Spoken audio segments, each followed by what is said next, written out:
10월 6일 우리 월요일 우리 하나님 말씀 같이 나누도록 하겠습니다. 하나님 말씀은 마태복음 14장 22절에서 33절입니다.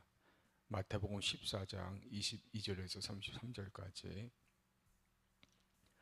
예수께서 즉시 제자들을 재촉하사 자기가 무리를 보내는 동안에 배를 타고 앞서 건너편으로 가게 하시고 무리를 보내신 후에 기도하러 따로 산에 올라가시니라. 저물매 거기 혼자 계시더니 배가 이미 육지에서 술이나 떠나서 바람이 거스름으로 물결로 말미암아 고난을 당하더라. 밤 사경에 예수께서 바다 위로 걸어서 제자들에게 오시니 제자들이 그가 바다 위로 걸어오심을 보고 놀라 유령이라 하며 두려워하여 소리 지르거늘 예수께서 즉시 이르시되 안심하라 나니 두려워하지 마라. 베드로가 대답하여 이르되 주여 만일 주님이시거든 나를 명하사 물 위로 오라 하소서 하니 오라 하시니 베드로가 배에서 내려 물 위로 걸어서 예수께로 가되 바람을 보고 무서워 빠져가는지라 소리질러 이르되 주여 나를 구원하소서 하니 예수께서 즉시 손을 내밀어 그를 붙잡으시며 이르시되 믿음이 작은 자여 왜 의심하였느냐 하시고 배에 함께 오르매 바람이 그치는지라. 배에 있는 사람들이 예수께 절하며 이르되 진실로 하나님의 아들이로소이다 하더라. 아멘.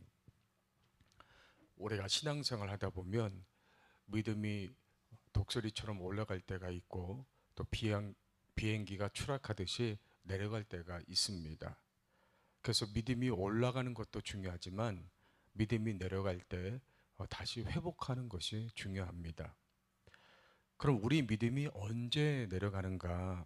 첫 번째로는 감당할 수 없는 고난이나 시험을 만나면 내려가기 쉽습니다. 24절을 보시면 배가 이미 육지에서 술이나 떠나서 바람이 거스름으로 물결로 말미암아 고난을 당하더라.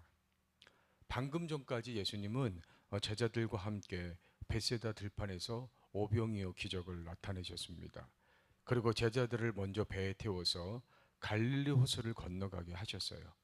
근데 갑자기 풍랑이 일기 시작하는데 제자들의 힘으로는 감당할 수가 없었습니다. 그래서 모두가 두려움에 빠졌어요. 우리가 지금은 믿음이 좋은 것 같아도 제자들처럼 감당하기 힘든 고난을 만나면 얼마든지 믿음이 내려갈 수가 있습니다. 그렇기 때문에 나는 절대 믿음이 내려가지 않는다. 나는 절대 넘어지지 않는다. 이렇게 자만하면 안 되는 거죠. 항상 깨어 있어야 되는 겁니다. 두 번째로 자기 자신을 믿으면 믿음이 내려갈 수밖에 없어요. 마가복음 6장 48절에 보면 바람이 거스름으로 제자들이 힘겹게 노젓는 것을 보시고 밤 사경쯤에 바다 위로 걸어서 그들에게 오사 지나가려고 하시매. 자, 제자들이 감당할 수 없는 풍랑을 만났습니다. 자, 그럼 제자들이 어떻게 반응해야 됩니까? 예수님을 찾아야죠.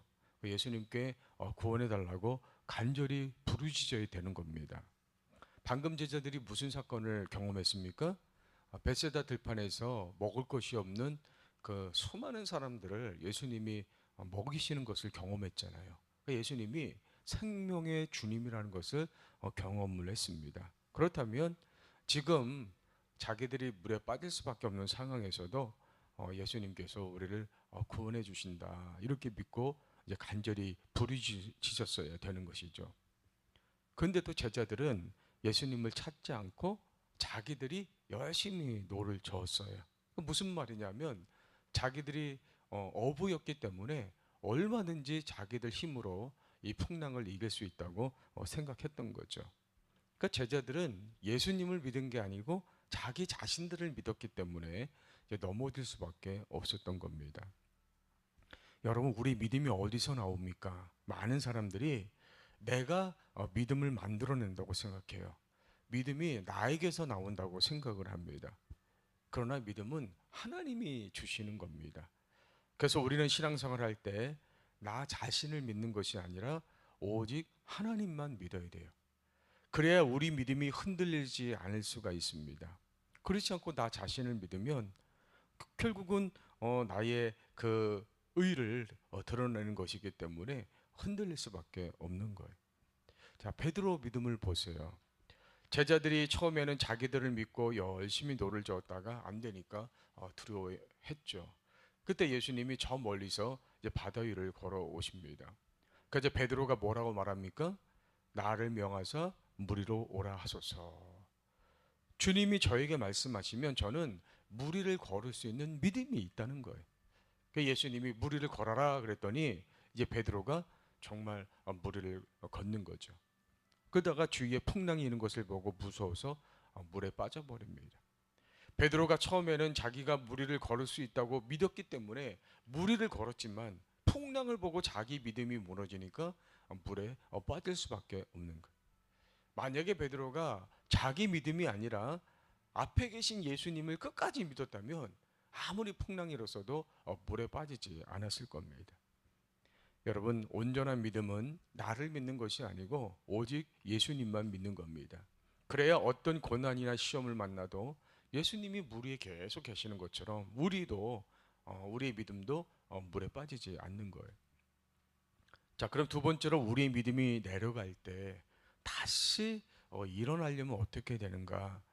우리를 책망하지 않으시는 예수님께 긍휼을 구해야 됩니다. 27절에 보시면 예수께서 즉시 이르시되 안심하라 나니 두려워하지 말라. 제자들이 풍랑 때문에 두려워하고 있을 때 예수님이 다가오셨습니다. 예수님은 제자들에게 왜 믿음이 없냐고 책망하지 않으셨어요. 오히려 나다, 안심해라, 두려워하지 말라, 이렇게 제자들을 위로해 주셨습니다. 또한 베드로가 자기를 믿다가 물에 빠지니까 어떻게 하셨습니까? 31절에도 예수께서 즉시 손을 내밀어 그를 붙잡으시며 이르시되 믿음이 작은 자여 왜 의심하였느냐. 예수님은 물에 빠진 베드로에게 즉시 손을 내밀어서 건져주셨어요. 그리고 믿음이 작은 자여 왜 의심하였느냐라고 말씀을 하셨는데, 이것은 베드로가 믿음이 작다고 책망하신 것이 아니고 지금처럼 너 자신을 믿으면 물에 빠질 수밖에 없다, 이것을 깨닫게 해 주신 겁니다. 우리는 우리의 믿음이 올라가며 하나님이 기뻐하시지만 반대로 믿음이 내려가면 우리를 책망하실 것이라고 생각을 해요. 그러나 하나님은 우리를 사랑하시는 아버지시기 때문에 책망하지 않으시고 긍휼히 여기십니다. 그러니까 하나님은 우리의 연약함을 아시기 때문에 긍휼히 여겨 주시는 거죠. 그러므로 우리 믿음이 내려갔을 때, 또 믿음이 무너졌을 때 죄책감 때문에 하나님을 멀리하는 것이 아니라 오히려 하나님께 하나님을 가까이 해야 되는 거죠. 그리고 물에 빠진 베드로가 나를 구원하소서 하고 긍휼을 구했듯이 예수님의 긍휼을 구해야 되는 것입니다. 그러면 우리 주님은 긍휼이 많으신 분이기 때문에 사랑의 손을 내미셔서 우리를 다시 일으켜 세워 주실 줄로 믿습니다. 자, 기도하겠습니다. 긍휼이 많으신 주님, 지난 인생을 돌아보면 우리가 잘해서가 아니라 주님이 긍휼을 베푸셔서 여기까지 왔습니다. 나의 믿음이 아닌 주님만 믿게 하시고 믿음이 내려갈 때에는 겸손히 긍휼을 구하게 하여 주옵소서. 예수 그리스도 이름으로 간절히 기도하옵나이다. 아멘.